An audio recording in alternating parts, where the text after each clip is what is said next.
JT Service, it's a pleasure to have you on the Single Track Podcast. Finn Melanson, it's a pleasure to be here. This is awesome. Before we even jump in, I want to thank you for being such like a voice in the sport. It's an honor to be here, but I think it takes like a million little pieces to make this industry go around. And voice and narrative and journalism is a big part of it. Well, I really appreciate that, and it's people like you that make me so fascinated about the inner workings of the sport. And I think that's the perfect segue. We go on stretches in this podcast, and lately we've kind of been on a bender talking about how events shape the culture, event management, presentation of the sport. We've talked with a few race directors. We just had Doug Mayer on to break down UTMB, and thanks to our mutual friend Tim Tollefson, we're fortunate to talk with you as well. Timmy, you've created and produced some of the most impactful mass participation in specialty endurance events in the world. Listeners and viewers of the show might recognize some of the activations along the Western States course you've done, your production of the Hoka Carbon X2 project back in January 21, where Walmsley got that 100K American record. So close to the world record. And I promise I'm going to stop monologuing here, but I want to start this conversation hearing about your event management experience, your athlete management experience, because if I understand correctly, back in the mid 2000s, you got connected with the great Dean Karnazes. So how did this connection happen? Start there. Wow. I like that start. We'll go all the way back to 2007. So I was going to law school at the time. I was at Santa Clara Law. And I thought I was going to be Jerry Maguire coming out of that thing, like, show me the money. I'm going to represent all these amazing endurance athletes because I have a little connect. I ran myself. I was in the Olympic trials in 2007. So I knew Ryan Hall. I knew Ian Dobson. I knew some of these guys that I wasn't better than them. I just catch them on runs here and there. So I had some connects like in the sport. And I was like, oh, I'm going to combine it with this law degree. I'm going to come out and represent, everybody. I was going to be the man. I ended up at a sports agency called Evolve Sports in San Francisco. They produced the Maverick Surf Contest, the Big Wave Contest, and then they also represented some athletes in the sport. I think they would call them, at the time, they were like, Evolve Sports was like the sports that are just like on the fringes, almost like you were talking to Doug about Soul Sports. Soul Sports. They were kind of like they were focused on that. Some skateboarders. Dean was a recent pickup for them because he lived in San Francisco, and they didn't know that much about running. So they're like, oh, let's take the guy just out of law school that just finished the Olympic trials and pair him with this crazy endurance junkie who is Dean Karnazes. I didn't really know Dean at the time. I think I was so myopic in terms of I'm a marathoner. Everything is road racing or track or like elite speed and all these different fields that wasn't really paying attention to the long stuff. No one really was. I mean, even compared to now. And my first client out of law school was Dean Karnazes. I was 28 years old. He was probably 10 to 12 years my senior, I think, at that time. And we became a duo, which is pretty wild when you think back on it. Like, and what was he thinking? Like, who is this kid? Amazing. Yeah. And I mean, I think one of the first things I want to ask you, because we're just getting into this moment in trail where there's, let's just call it 5% of the pro endurance athletes out there. They're starting to make a full-time living around the sport. It could be a larger number than that, but it's still a minority of the pro athletes in our sport. If you go back to the mid 2000s, is Dean starting to secure contracts that can make running his full-time thing? Or is he still among that crop of runners? I'm not sure if it was Scott Jurek or Carl Meltzer, but like my understanding is that a lot of the athletes in that era, they were lucky to get gear only contracts at the time. I don't know how better to put it other than Dean was balling out. Really? But it was 6 figures plus. Wow. Yes. I mean, part of it is that he had a vision. He had things that others, this is before Jurek had a book. I mean, Dean had a good book that was, on the New York Times bestseller list. So he had different factors, but his North Face agreement was, I don't know what my NDA is or something about it, was significant, and it comparable to today, maybe more. Yeah. Amazing. Yeah. To And the that's extent to his. There was value to it. It was, yeah, I think. I kind of want to break this down a bit, and again, this is to the extent that you're able to speak on Dean's behalf. We'll probably have to get Sure. him on the show at some point, Yeah. but I think Dean was a good runner. He was definitely an above average runner, but he was not Scott Jurek. He was not Right. Tim Tweetmeyer. He was not Carl Meltzer. But in a lot of ways, he transcended them. He transcended the Yes. sport, at least in that particular moment. What was his skill set? What was his superpower? What made him able to do that, do you think? Good question. I think it was vision. I think he was combining what he knew in marketing. So Dean didn't start as a runner. Right? He started as I think he was a CMO for a San Francisco company. I can't recall who he was working for, but he was bringing this like breadth of knowledge of brand, of like access, and seeing himself in a place of something that had a lot of blue ocean, a lot of white space, and he filled it, and he filled it with himself. Whether that was books, brand deals, he was showing up at events, he was owning events. He was a part owner of the Silicon Valley Marathon at the time, so he was doing things that I think other people weren't, and doing it unapologetically. I think there was like a part where people were like, "Oh, that's not what this is sports about." Dean was like, well, it's what it's about for me. It's I've got to make a living doing this thing, and it's what I'd rather do.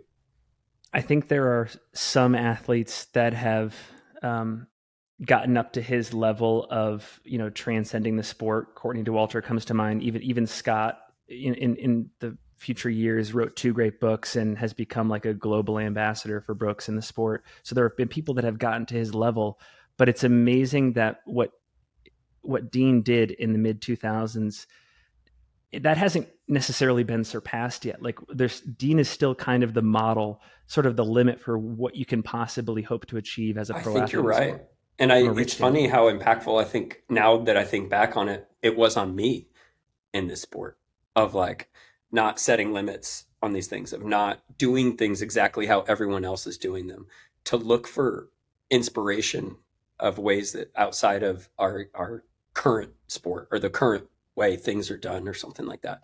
But you're right. I think only now are people getting to the level he was at. You kind of just got into it there, but what were some of the other impressions that Dean left on you? Like, how did seeing the way he operated in the endurance sports world inform the way that you orchestrated, Soul Sports and just all these other endeavors in the endurance sports arena? I mean, part of it that we'll probably get into it, but that it's a business. That this is if that's what you're going to do, then I mean you got to do it with professionalism, I think, and take it seriously. And maybe that's what Dean impacted me, and maybe I haven't realized it until just now and going through this thought process is Yeah. that we do take it seriously, and that we this is what we do. So if you're going to do it right. And if you're gonna show up, then do it to a high level, um, and try to impact as many people as possible with that work, I think. And again, this is probably a purely speculative question, but given the amount of time you've been in our world, do you get the sense that Dean's way of operating in the world is an exception to the rule? Do you find that like more athletes kind of have like one foot in our world, but also they're hedging in some other place, and maybe there isn't quite the same level of seriousness that Dean brought to it? Like, what are your thoughts there? Good question. I don't think it's that they don't want to be in that world. I think it's that it's not cool to be that person. Like it's not totally in surf. Let's go to surfing. I'm an Please, please. avid surfer, and soul surfing, non-competition, easygoing, laid back lifestyle. Everybody wins. That's kind of like how like old school surf culture is. That you shouldn't be competitive. Now you've got Kelly Slater, on the other hand, who is I will like slit your throat like to win. And he might like that's what he's known for. That's how you get 11 world championships and still compete at the age of 50. Kelly Slater's 50 and he's still competing in professional surfing events. So what I'm saying is Dean is more on the Kelly Slater side in terms of I don't care what the industry was supposed to be. This is what it is to me, I think. And maybe that's had a lot of impact on me. Um, and it's good or it's bad. It's just is for the experience I've had, and maybe what I learned from him, and and how I've approached my career over the last 15 years here. Can you break down that quote unquote not cool Yeah, worldview some more? Like what would be considered like cool, suave? This is cool like and a very suave. Good point. Cool and suave is like, I think it's not caring to an extent. It's like, yeah, whatever. We're just here to, I'm just going to go get my miles in. I'm going to catch a couple waves. Uh, I'm going to, pay me, don't pay me. I'm good. Or yeah, send me something. I would say the more professional approach would be, I'm worth this. Um, this is my job, and I've got to make a living doing it. And for doing that, I'm going to return to you blank value.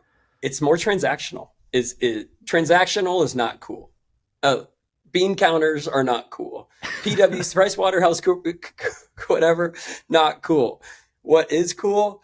Laid back Anton in a button up shirt running through the mountains. You know.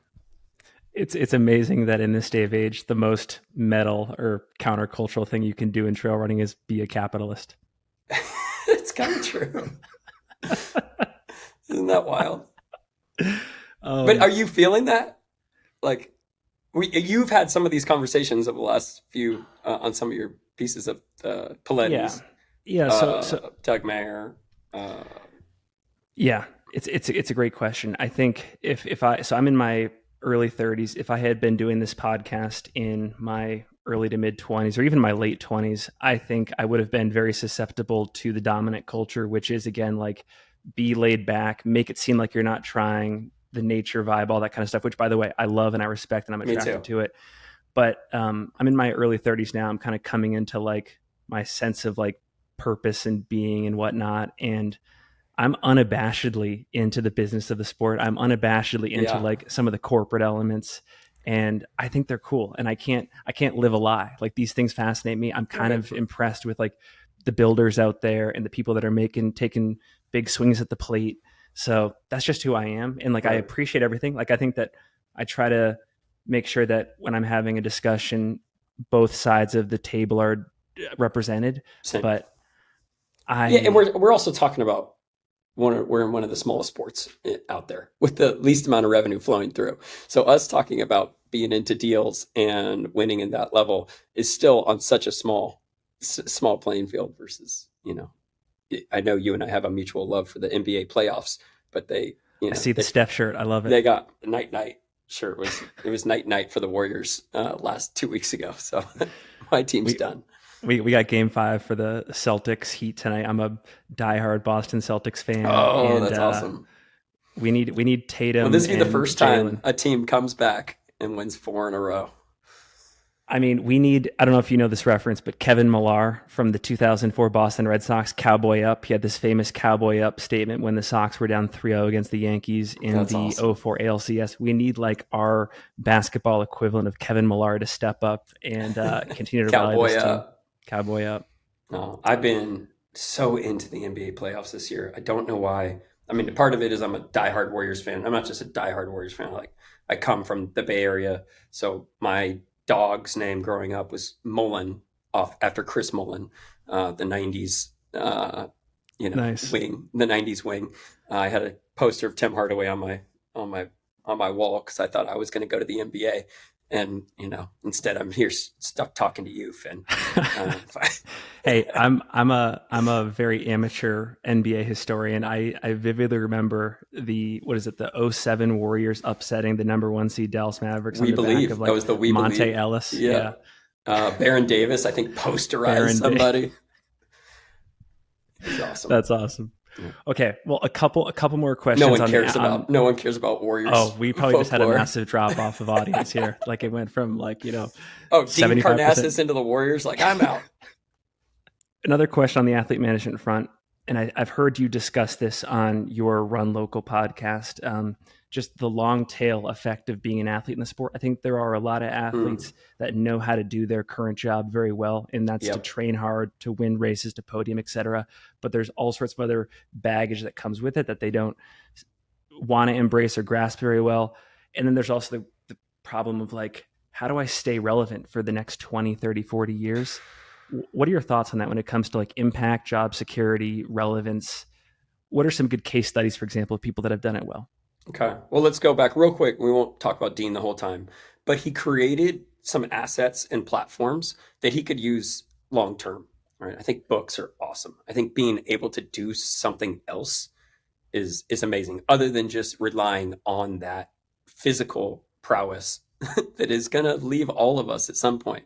You know, uh, a hip, a knee, or whatever is going to go. But Dean put himself in a position to be able to do other things, and for him, that was the written word. Another great case study, I think, is less about a platform and more about a reputation. And Michael Wardian has an amazing reputation in the sport. Michael's a friend, Yes. but there's something Michael does that not everyone else does. Michael's writing handwritten notes after almost every race to race directors, thanking them for having him and for in that he would love to be invited back. You know, you don't forget stuff like that. He just engages with his community, his people, the race directors, his sponsors in a way that I haven't seen too many other people do in this sport. So I would say your reputation is also going to give you some long lasting opportunities in this sport. And it's really helped Michael. If ever anyone wonders how he has 6 different sponsors, Yeah. it's that reputation is speaking for him. Yeah. And the list, I mean, you look at some of it, he's had some crazy non-endemic sponsors like T-Mobile. T-Mobile and Yeah, like that's a great Continental one. Airlines and stuff Yeah. like that. Like, He's just a genuine good dude that cares and continues to give back to those partners. So that's 2 of them. And then third is foresight. We had a surfer that's now moved on to another agency. His name is Hunter Jones. Hunter not only is an amazing surfer, but he also is a great videographer and a great editor. And so when we would bring opportunities to him, let's say with Sanuk Sandals, it's a Decker's company, he would also be doing some content management for them. So we're like almost setting the stage for what are you going to do next? And he could have his own, basically his own content creation business because of the work he's done for his own edits. But now he's editing content for Sanuk. So it's like, can you have a foot or something ready for your next step? If you're not going to be doing 360 airs when you're 40, you're going to be ready to create content and start an agency of your own. So I think it's really just foresight. when you have your agent hat on or your representation hat on and you're talking to athletes, how early in your relationship with them do you start to have this conversation that maps out not just like Immediately. the immediately? Immediately. Because I want them to know that I'm thinking about their next step, even if they don't want to think about it that whole time. Because you should be thinking about it with every partnership. Like, what can we learn from Body Glove or a Quicksilver or in the run space, New Balance, in terms of like, could we get you to New Balance Nationals and you have an interest in event management so that now you can learn something about that from them? Because you're going to have more access now than you're going to have when you're on your way out of that partnership. You're you're their golden child right now. You're the one they want to give access to. So let's get you like set up next for whatever that is. Now I know that could be distracting or pieces, and I don't want to distract you, but I want to be thinking about it, and I want to be laying that groundwork and building that like next step for you, and starting to have a vision for it. Like, and also that's part of I think the athlete's agent's job shouldn't be just money now. It should be money later, or at least that entire relationship that you're thinking about. One thing I've always wondered about, and I'm not expecting you to have the answer to this, but like you look at like Dean Karnazes' book or Scott Jurek's book, and I'm amazed that those 2 people in particular have such detailed recall of all of the events that happened in their life. Like I can't imagine that 20 years before Eat and Run came out, Scott was like premeditated about it and was like listing out like the chapters that were going to be written and making notes in a Yeah. diary. Like the book part of this has always fascinated me. It's like, I think there's some poetic license. My my my grandmother told me, don't ever let the truth get in the way of a good story. And you know what? There's probably going to be some of that in this podcast. But I can't speak to Scott. I just know that some of those things are hard for me to believe. So let's just say that they're filling it in. but But I'm nonetheless, glad you're giving them all the credit for having a photographic memory of what was said back and forth. I always, I am, there's no doubt that I bring some puritanical New England Oh, that's style great. skepticism to the podcast. Okay, But at the good. same time, I also like to believe the best in people and that they have these insane talents that make them primed to write a book. But also, the takeaways from the book, even if there is some Yeah, fable involved, the takeaways are amazing, they right? So are. it's They're like, incredible, and the impact throughout who was it? I was just at Strava Camp last week. Strava Camp is amazing, by the way. Shout out to Strava for putting together like an industry summit, basically, of outdoor people, brands, influencers, whatever. I really did enjoy it, and I did not go into it with that idea. I did not know. I kind of went in skeptical. It's going to be a waste of my time. So enough on Strava Camp. But I was talking to Peter Abraham, who's I think one of your past guests. oh, he's awesome. He's an awesome guy, The and he's got a oracle of endurance sports. He really is the next one. He's always in the next thing. When I met him, he was in run. Now he's already at a gravel. And it's like, oh shit! How did you know that? How did you know that the gravel was going to be it? I hate you. He's like Gretzky. He skates to where the puck is going. Oh, that's good. I like that. So he was talking. We were talking. I think Dean came up a little bit, and he talked about how that impacted Billy Yang, and how that was an influence on everything he's done in terms of getting into ultras. And it's like, that's like a coaching tree, right? Like that's like a something where you do something and the ripples of it are really wild. You'll never know where they go. That's an amazing reference. Yeah, it's like we're talking about the Celtics right now, like Joe Mazzulla, who some people call him second row Joe because he was always sitting behind like Brad Stevens Yeah. and Ime Udoka all those years. And like finally he got his time. It's like there are all these content creators that are sitting behind other content creators, like studying, taking notes, and like then they have their era and they step up. And like that's Billy Yang, It's pretty cool. coming around the corner off of Dean Karnazes, which is awesome. So Yep. That's great. And in a format I actually like more, like I'm more of a visual person and I like the movie side of it more than some of that pieces. So it's going to hit differently. And then who watched Billy Yang's content and is waiting in the wings too? Like that's amazing. So we'll find out. The majority of my questions for you are around the event scene because this is just what we're fascinated about right now. I think the first question I want to talk to you about is a heavy one. I was just listening to Craig Thornley on Andy Jones Wilkins' podcast, Cracker Brew with AJW, and he talks about how there's a lot of tension between embracing the past and what has made an event great and memorable, etc., versus being open to innovation and all of these things that potentially could be good or it's worth testing, worth experimenting with. And that it's just difficult to like ride that line or to lean too far into one area or to fall back into the other. And you're never going to satisfy people. Where do you stand in those?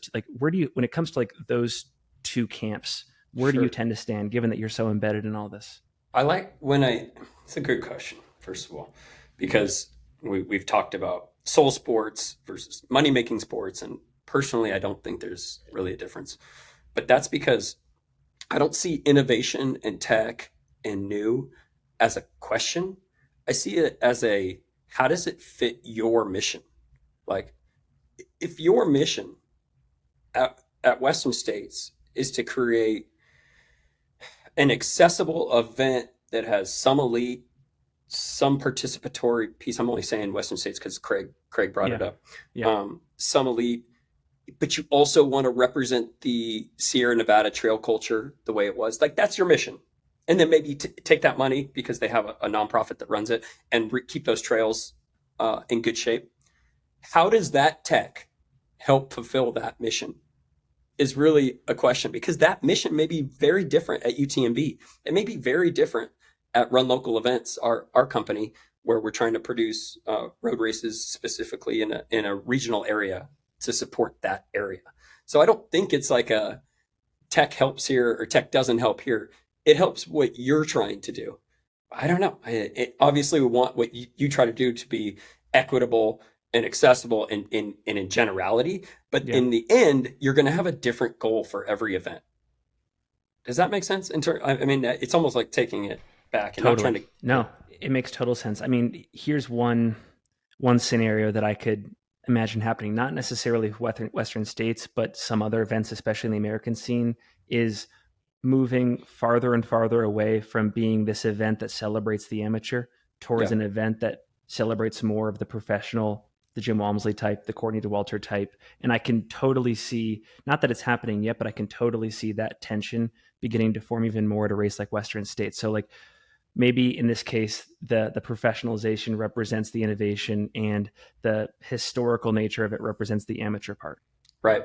And I think it still goes back to what are they trying to do? I don't know if Craig in Western States has a responsibility to the rest of the sport to build professionalism. Like maybe Yeah. that's what UTMB's for, or maybe that's what that series is for. Maybe Yeah. they have a responsibility to keep it amateur, an amateur accessible event or something like that. And so maybe that comes back to me being an individualist capitalist of like, if it's your property, it is up to you to an extent. Or if you're if you are the race director here, or you've been put in charge of it, like what is your mission? I keep coming back to it only because I think that things Soul Focus was built in my likeness and my image and likeness, and so Run Local is to an extent as well. And if you want something else, then go build it. Yeah. You want to see something else, then that's up to you. You can't tell other people to an extent like what you want to see in their event. I don't know, in their community. And there's never been a better era if you want to be a builder or if you want to take action to do so, right? Like you can stand up pretty much anything kind of overnight. Dude, events, and I don't know if people talk about this. It's essentially a GoFundMe. Like, or what are what are those things where they're like, oh, you can fund in a product ahead Oh, of like a time? Kickstarter. A Kickstarter. Kickstarter. Events are a Kickstarter. You get money out in advance, and then you don't do anything with it until like game day or whatever that race week is. Yes, there's a little bit of marketing, a little bit of branding, but that's all cash up front. People, I don't want to tell them it's easy, but it's the cash flow part's not that bad. It's a good business.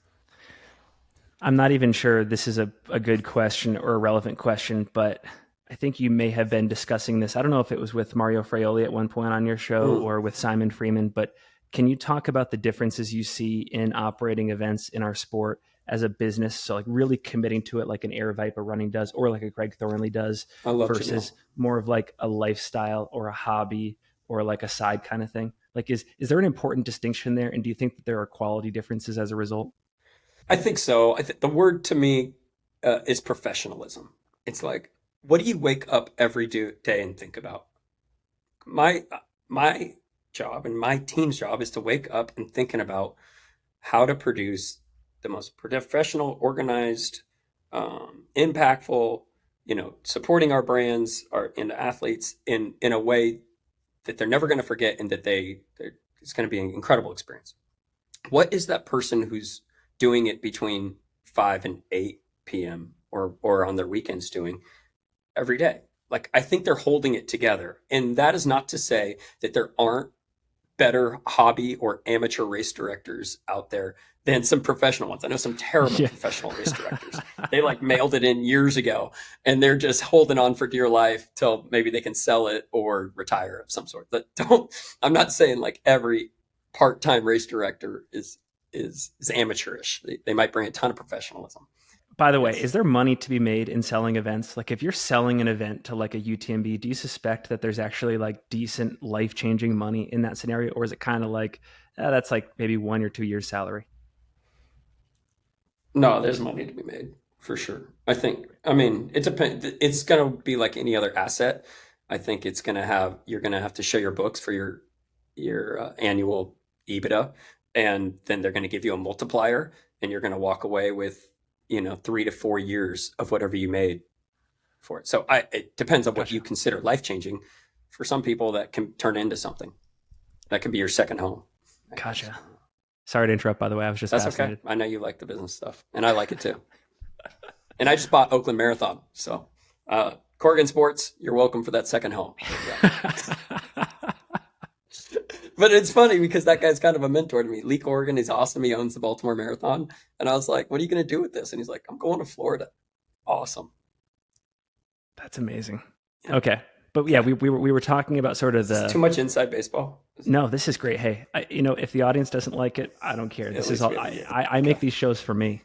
I make these shows for me, and I just trust that there's going to be some I think downstream that's a effect. good way to do it. If you like it, then there's others like you. But yeah, we were talking about the pros and cons of being professional about Oh, this yeah, versus sorry. being hobbyist Okay. about this, and I rudely interrupted you. So No, and I guess what I'm saying is there's a professionalism to it. We wake up thinking about it, and we have a job to do. Not to mention, our next job is going to be based on the work we do in this event. It's either going to inspire it, or it's going to our experience is going to hurt us down the road. So there's a lot riding on every event being executed at the utmost highest level. Versus this might be the only event you have all year long. You put which could be a cool thing too, but it's not everything riding on it. You'll come back and you have another bite at the apple next year. The other thing I'll say to that is there's some amazing creativity though that comes out of like the amateur race director and the person who hasn't put them on before, because you almost don't know what you don't know. You're like doing things differently because you just think that's how it should be done. I'm thinking anything, aid stations, courses, like how you interact with your audience, something like that. It could be a really cool way. So I think there's a ton to learn from those that are just pick it up as a side hobby and job. And I love personally attending small races for those inspirations. Again, this is another weird question, but my mind just goes to weird places. Who do you think that most RDs in the trail running world or even the road running world are copying from or borrowing from? Because I have to imagine that there's like this RD or this event series out there that people are like, that's the one. They're the people that are at the bleeding edge, and like we're just gonna like basically take their model, install it over here, and run with it, and hope that it works in our region. I mean, me for the most part. No, I'm just kidding. I mean, I think we're influential to an extent. That was supposed to be a joke, but there are certainly some names and some groups that are doing things. One that comes to mind is there's this guy Mike Nishi. He runs operations at Chicago Event Management. Yep. Should have him on at some point. But in terms of like operations, communications, like how they're managing those 45 to 50,000 people on the race week and on the day is really incredible. Like to the point where he has shadow programs where you can go and shadow Mike and their team to learn those things. So like there's a depth to that stuff in road race management, because there's just it's so hard, man, to put on a safe event these days, over 50,000 people. They're just masterminds. They're really savants.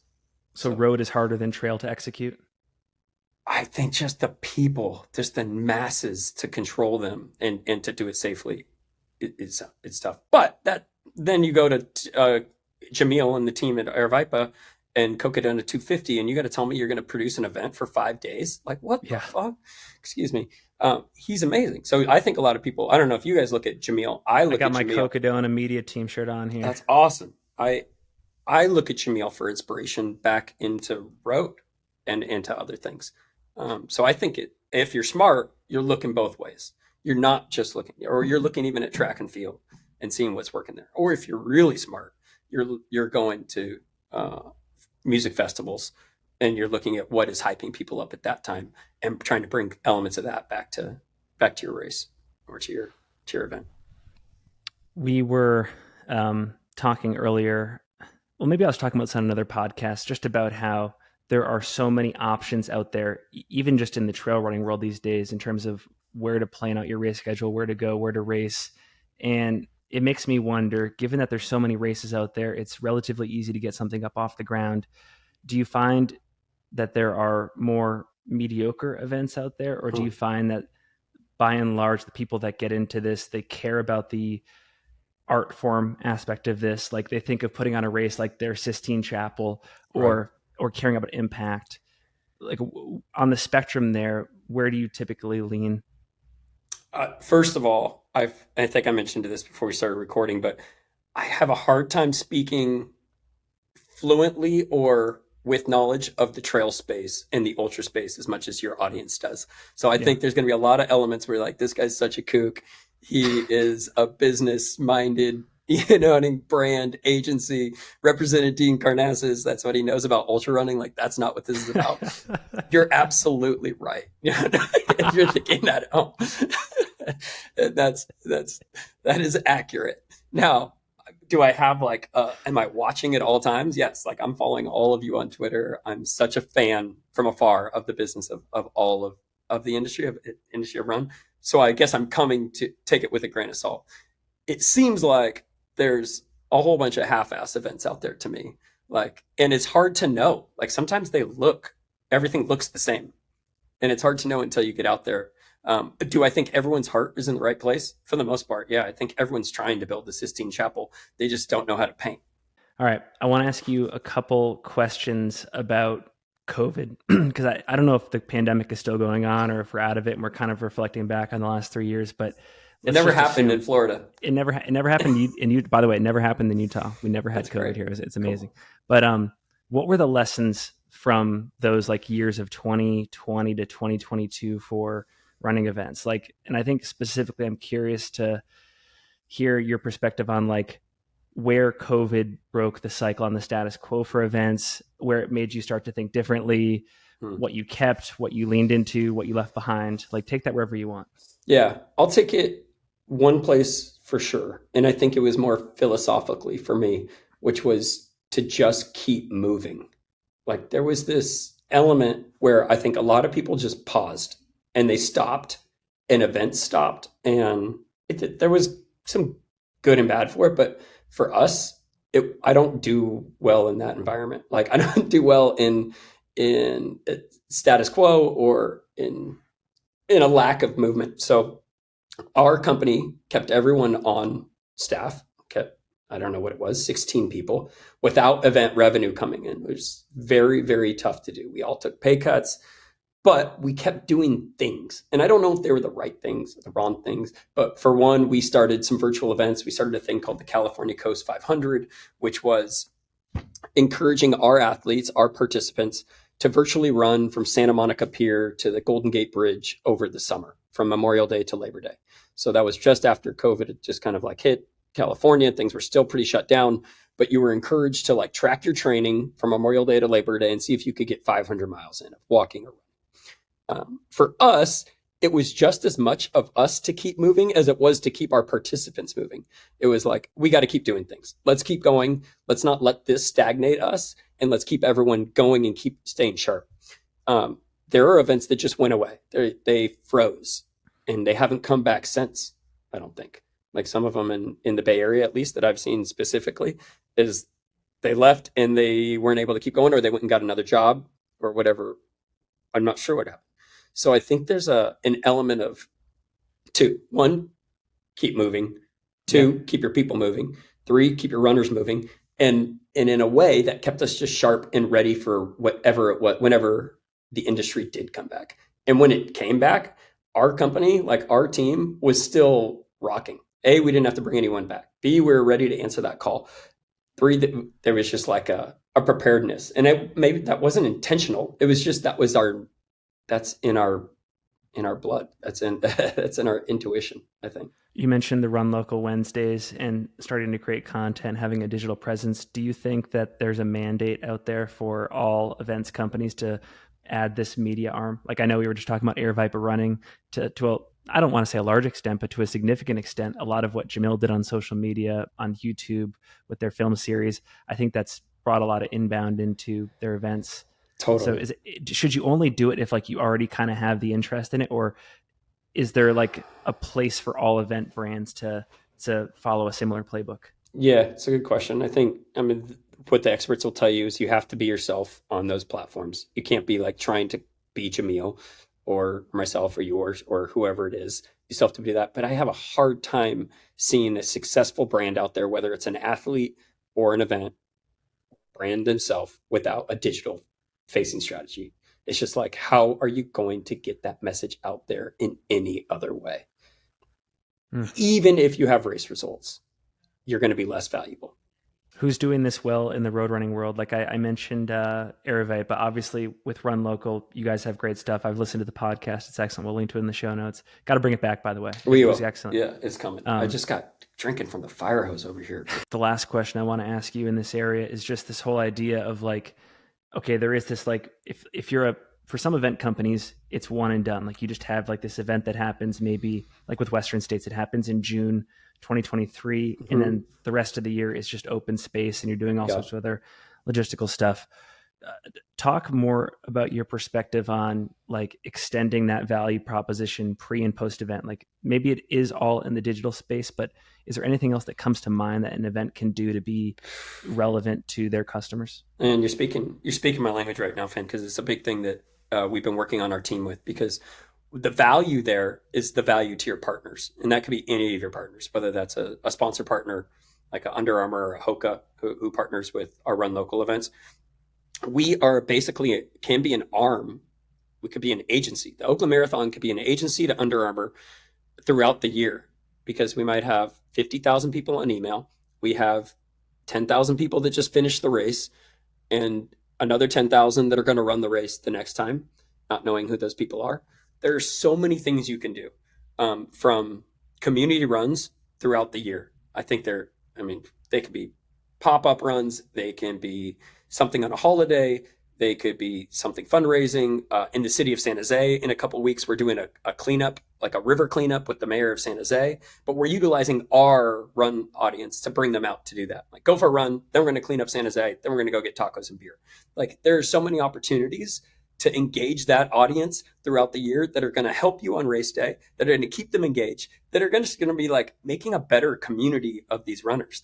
Of course, they're going to do your runs if you're the one investing in them throughout the year and connecting with them on real things. It just seems, for me, so obvious to keep that going.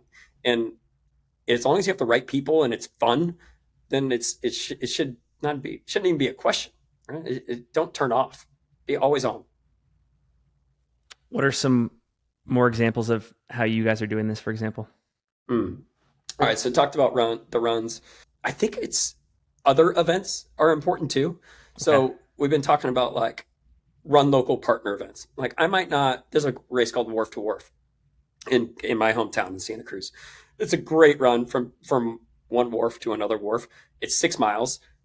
That's not our run. We don't benefit from it, but we promote it. We want people to run it. We'll have a group of Run Local athletes kind of meeting up before and going and doing it. There's no reason why it's a zero-sum game for different events throughout the calendar.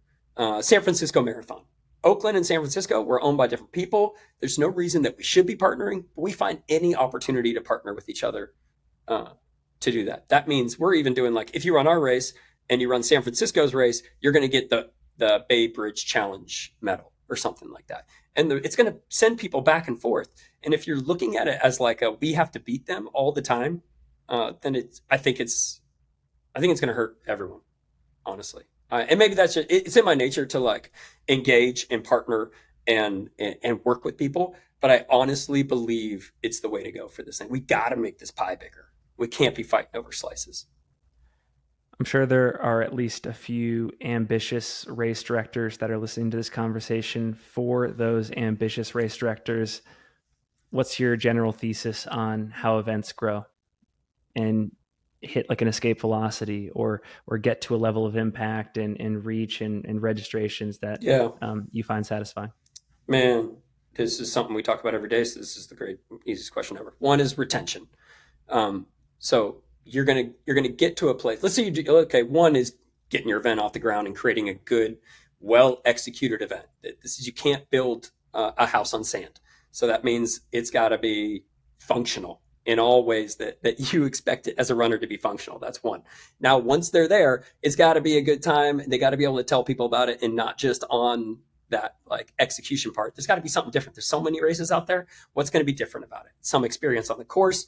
In San Jose, we have a very strong Latino community. We have a mariachi mile. That mile is filled with 12 mariachi bands, like, for the entire time, and people are pumped on it. They don't even like like, no one's like, I'm a huge mariachi music fan. Well, some people are, but when they get to Mariachi Mile, they're fired up and they tell people about, oh yeah, the one with Mariachi Mile. All right, that's two, is an experience on the course. That experience on the course is going to build retention.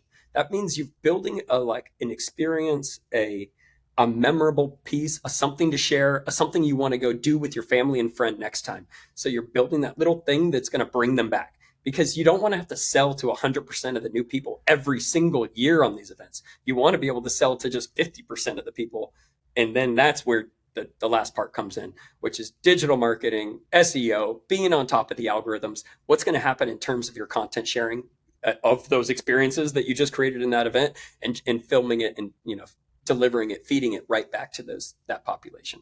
So it's just like build, create an experience, and deliver that experience, whether it's digitally or in a way, and then it's going to sell itself. How many people do you have on staff, for example, that are in the trenches, like thinking about this stuff, especially from like a marketing standpoint?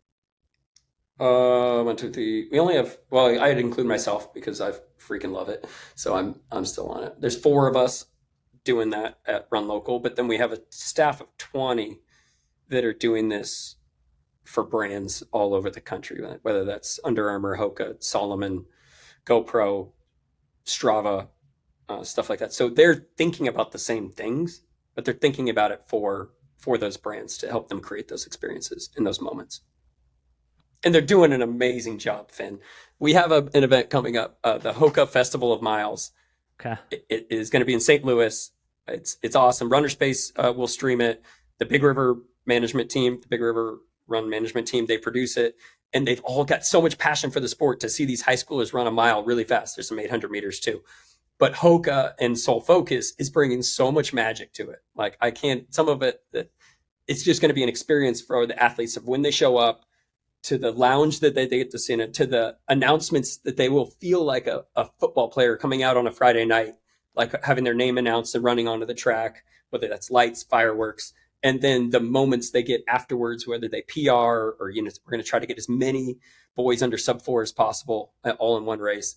So there's just like these elements where this is more than a business. This is like, we love it. You have to love it to get to that level, I think. I have just a bunch of kind Sorry, I'm all of fired random. up. No, me too. Hey, me too. Yeah.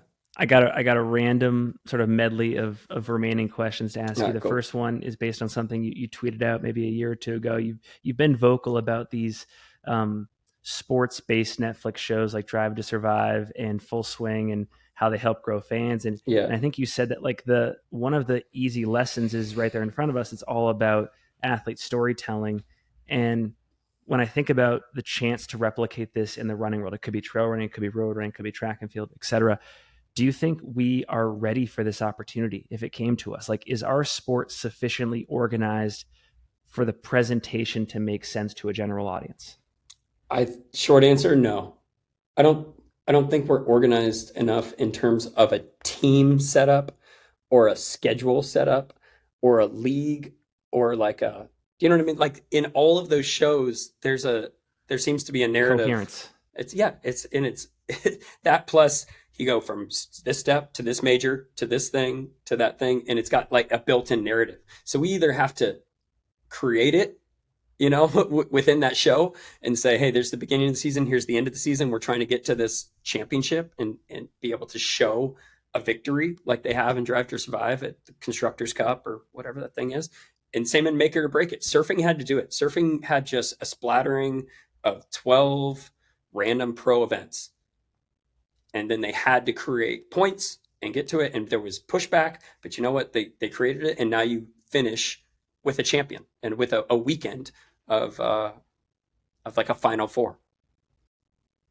I'm sure there's a lot of bottlenecks in our sport that make the organization part, the coherence part, in terms of like packaging this up a reality. But what do you see as the most important bottleneck in all of this right now to make something like this happen where like, you don't just have like the Diamond League over here and this over there. In trail, it's like you have the Golden Trail Series, you have UTMB World Series, you have the Golden Ticket Series. There's all these competing events.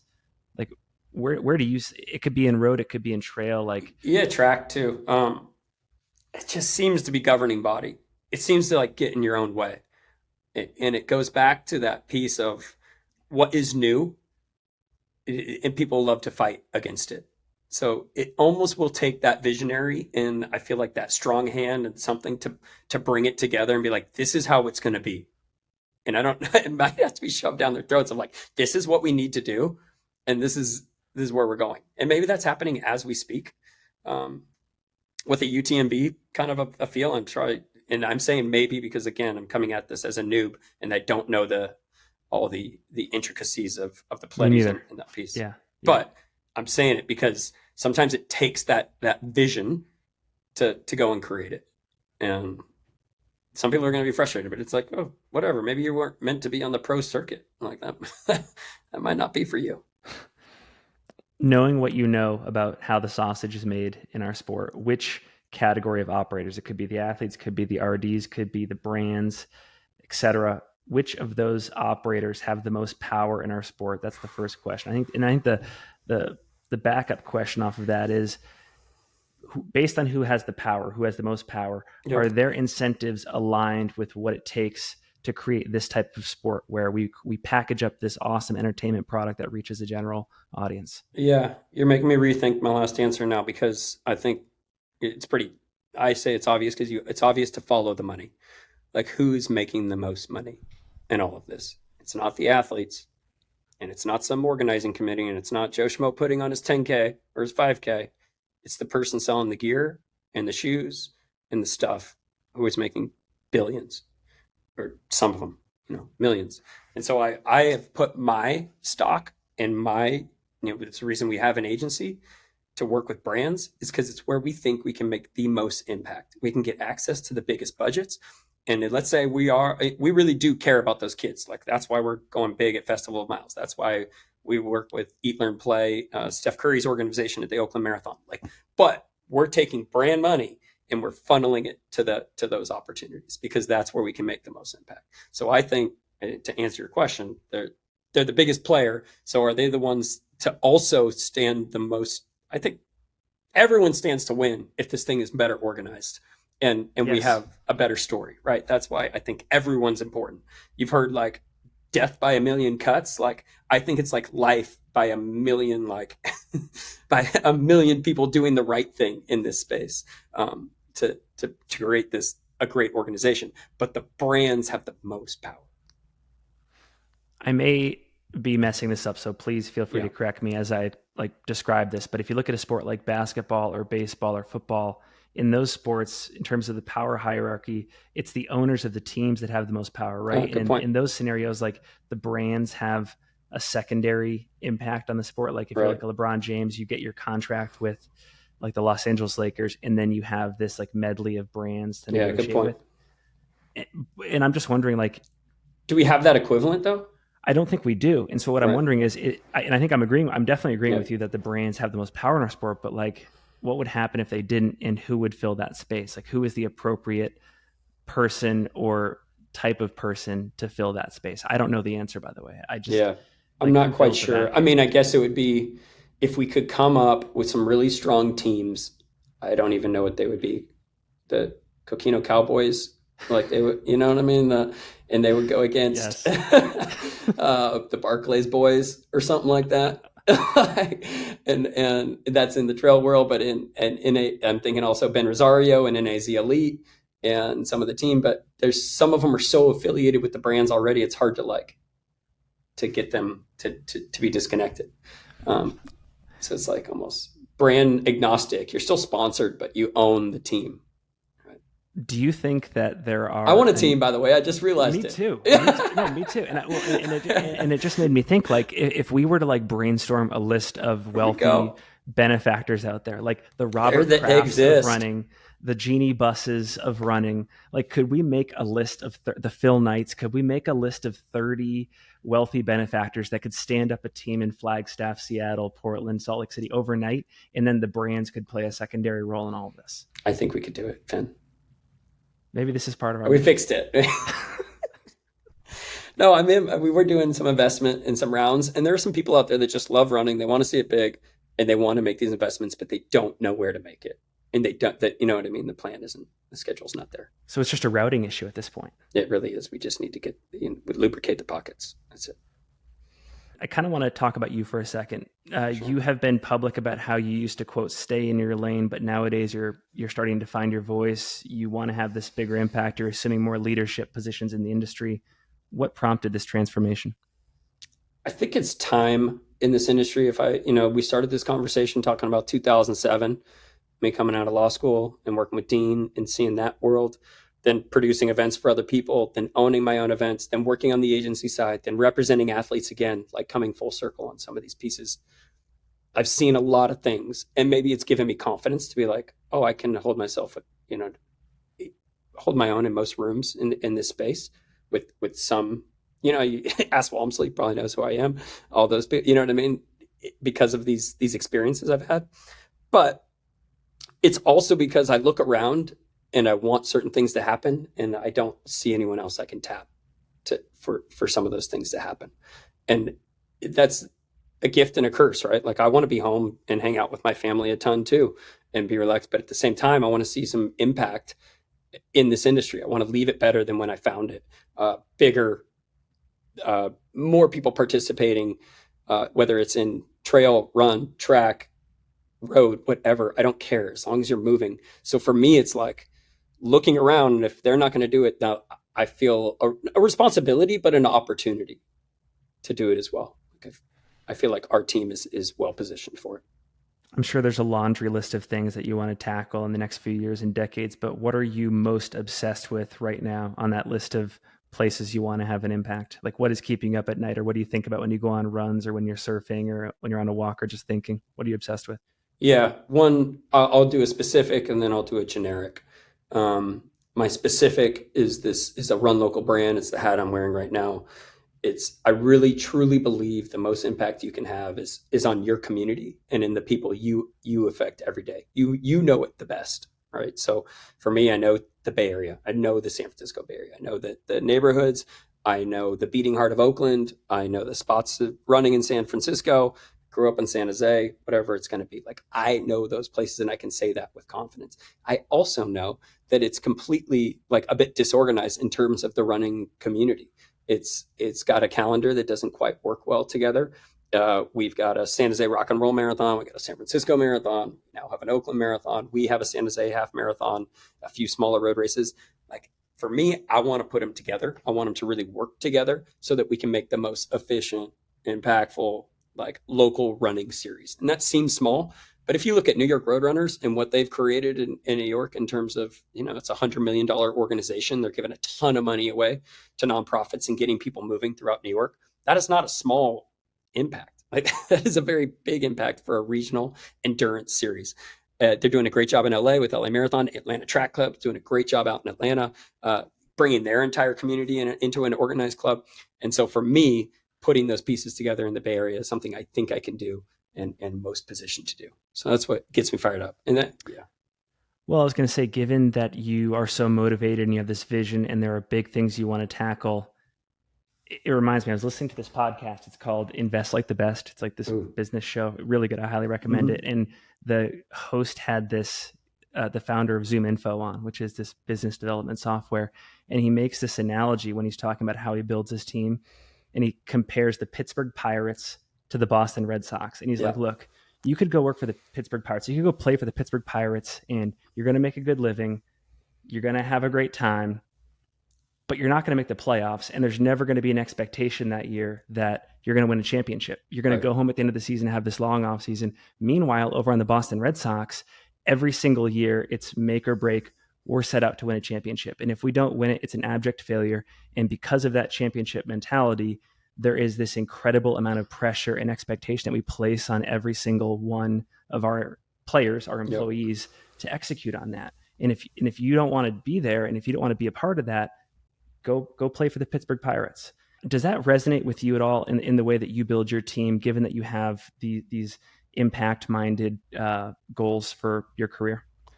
Yes. I mean, I think they know where I want to be, but I also think we're the Tampa Bay Devil Rays and that we're doing it kind of scrappy. We expect to win, but we're doing it with Moneyball. Like we're looking for inspiration all over the place. So yes, we're championship caliber, but we just don't have the bankroll of the Red Sox. So I don't, maybe we're in between. I like baseball. All right. We haven't done like a lightning round in a while, but I have these questions that don't make any sense in terms of categorization. So I'm going to just put them in the lightning round. Back in 2021, you tweeted about the NIL. You said, quote, "This shit is going off. Exciting for athletes, war zone for agents, agencies, and snake oil soothsayers," end quote. Love that tweet. Great tweet, by the way. But thank you.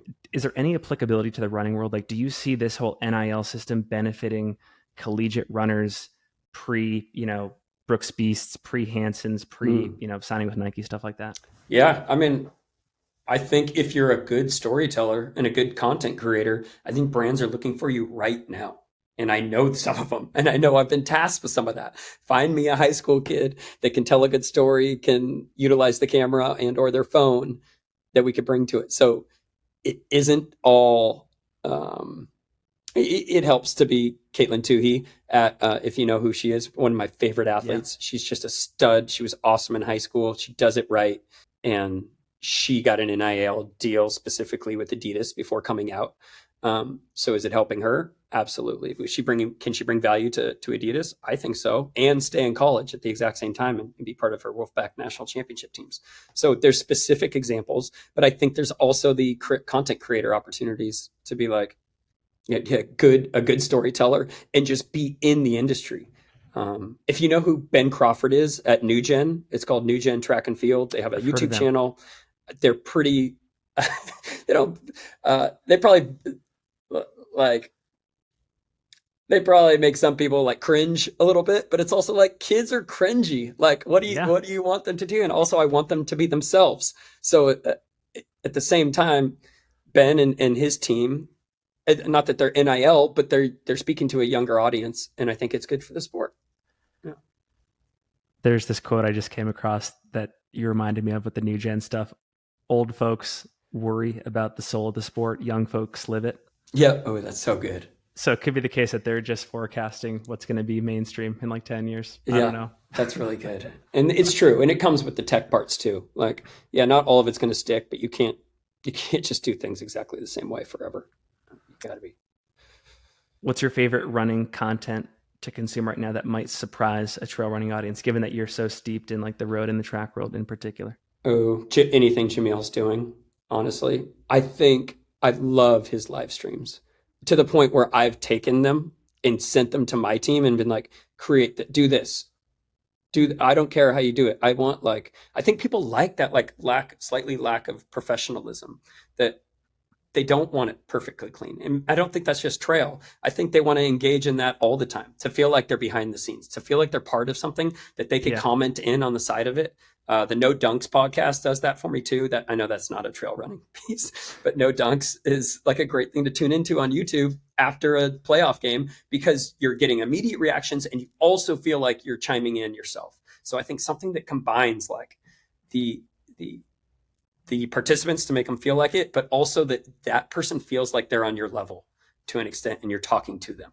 And I think that could be cool for all of running. So whatever Jamil's doing. He's a early adopter too. Like before he was on the live stream train, he was very early on the YouTube stuff and just like the importance of social media for business development. It's kind of like, where's Jamil going? Maybe we all just go there. So he works so hard though. I I know. mean, he works harder than me, which is, that's not saying something. And he dedicates all of it. So, I mean, there's just people out there that are really supporting the sport. Jamil and the Aravipa team are one of them. It's not easy. So if anybody thinks like, oh, they're so lucky, or like they're the biggest, or oh man, they're too big or something like that, spend a day in Jamil's shoes and see how tired you are. That guy grinds. He grinds. He drove, we were talking about the Walmsley Carbon X2. I got Jamil to drive one of those Teslas that was pacing Walmsley throughout the Yeah. entire thing. So Jamil was driving that car, and he had to pee so bad that he called me on the radio through it. And he's like, JT, I need to speed up a little bit so I can get out of the car and pee and then get back in the car. And it's like, well, I'll just drive a lap for you. You don't have to like get in and out of it. But that he's such a legend. Shout out to Jamil. One more thing about Jamil. So maybe 6 years ago, Jim Walmsley set the fastest known time in the Grand Canyon going rim to rim to rim. And Yep. I don't think that was the greatest run that day. The greatest run that day was when Jim Walmsley picked up Jamil at the north rim of the canyon. Jamil, gimbal in hand, sprints down that 8-mile descent into the bottom of the canyon, following Jim step for step. That's amazing. And there's a YouTube video on it. Like you don't Yep. see Jamil because it's his camera, All right. but I don't know You're if like, that got somebody's Strava, holding this thing. but it's amazing. And in knowing what we know about the Grand Canyon, how much loose rock there is, So how technical. technical it is, it's amazing. So Jamil's a great athlete too. But I said technical, like I knew what it felt like to run down the. I was just trying to like fit in with your audience. I don't know I have no idea what that feels like. I have run some trail. I ran Trans Rockies, the multi-day stage race. Oh, right. Awesome event. I would recommend anybody do those Trans Rocky events. They have a 6-day and a 3-day, all throughout the collegiates there in Colorado. By the way, and this is kind of a tangent, but I think when you're looking for inspiration to grow the sport, like for me, I'm very passionate about seeing trail running grow and reach a wider audience, I do think it's imperative to reach out to seemingly disparate areas of the world, whether it's track and field or economics or the environment, like Agreed. any other category, like find people that are doing something cool in that area and see if there's anything you can pull back from them into your world. And like, I think it's way better to do that than to be like, provincial about it and just like source everything from inside the ecosystem. I'd agree. And if we're getting to that point in the show where we're talking about those like long lasting kind of Yeah. issues, Yeah. that Yeah. last things, and Yeah. I didn't fully get to it, is that Please. we're we're on a mission to like get people moving like that. If it's I talked about the very specific mission of movement in the San Francisco Bay Area, but on the bigger scale of getting people outside in movement. I know I listened to your episode of Robin Thurston from Outside, and I completely agreed with him in terms of like we are battling screen time, right? So yes, let's use these screens to get the message out, and then let's get these people off the screens and outside. I've got a kid and another one on the way, and that's what I think about is like, how am I going to keep them outside and keep them fired up and keep them moving on this thing? And I have to think that's the same for parents around the world. Like, oh my gosh, I don't envy. Well, and it'll probably happen to me in a couple of years, but like this daunting prospect of raising kids in a screen first world. yep, it's got to be. It is challenging. It's going to be challenging, but at the same time, if you know, at least we know the antidote, Yeah. which is the real screen in front of your life, the real feeling, the real loose gravel under your foot, and that feeling is nothing compares to it. The surf, the cold water, Pacific Ocean on your face, whatever it's going to be. There's nothing like actually living. I think there are a few, well, there's probably a lot of operators in the sport that are listening to this, and they probably want to learn a little bit more about what you do on a day-to-day basis and if there's chances to work together. But I have one more question before that, and that is, given that you're so busy, but you have a lot of ideas, if you were a free agent and you had the chance to start from scratch and there was some other business you could run, it could be in running, it could be somewhere else, what would you do and why? So this is also sort of like a request for a startup because maybe you want someone else to go build it. No, I think the storytelling in this sport is so important.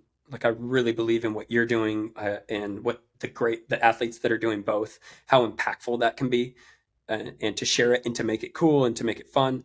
I think if I was to restart, I would do something more like a Substack, or I would create a version of myself. Maybe it was Dean 15 years ago when he was creating platforms for himself that wouldn't go out, but I would probably create something of a content creation business of my own, I think. And it'd be, for one, you don't need a huge staff. You can do it with contractors. It creates a little bit more flexibility. I love my team. I've got 20 plus people. They're amazing. They work their ass off, but they're still people I've got to feed. And it's challenging. It's a challenge. Same with Jamil. He's got a big team and you want to do big things. But if you wanted to stay nimble and out there and support the sport at the same time and make money, I would probably create something nice and sleek. So you'd start a media company. Yeah, I would. That's awesome. Yeah. Okay. If you're right.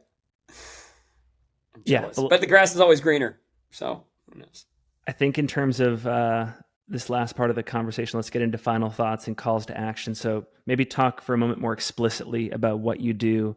And just in case there are people in the audience that have a pain point that you can solve, Sure. Just go more into detail about all that and how people can find you and whatnot. Yeah, we've got a few different elements to our business. So we're either producing events for a nonprofit, a Stanford Children's Hospital, the San Francisco Giants, something like that, where we have a very specific thing that we need you to do. Soul Focus Sports is going to go be able to produce that event. Maybe we're talking to Modelo about creating an activation for them at a concert series in Miami, something like that. So it's not all run.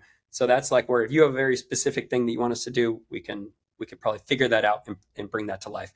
Two is we're doing brand experience and strategy for Under Armour, Hoka, Solomon, Strava, and that's where they're coming to us with a little bit more of a challenge of like, we want to go after a certain demographic. We want to be in this sport. We want to activate at every Ironman across the world or something like that. We're going to come to you with a solution and some of the logistics to make that happen. So everything from that Festival of Miles we were talking about earlier to make that very special high school event and new ideas to we're going to be out all night at Western States, putting up Hoka inflatables that light up to show you all the different trail turns and bringing you into Forest Hill and some of the other aid stations. So we'll be bringing that team to life. And then the last thing we're doing is we're representing some impact athletes. This is not a place where we're making a lot of money, but we've got some really amazing athletes, such as Andrew Alexander King. He's a Black explorer trying to climb as many mountains and volcanoes as possible.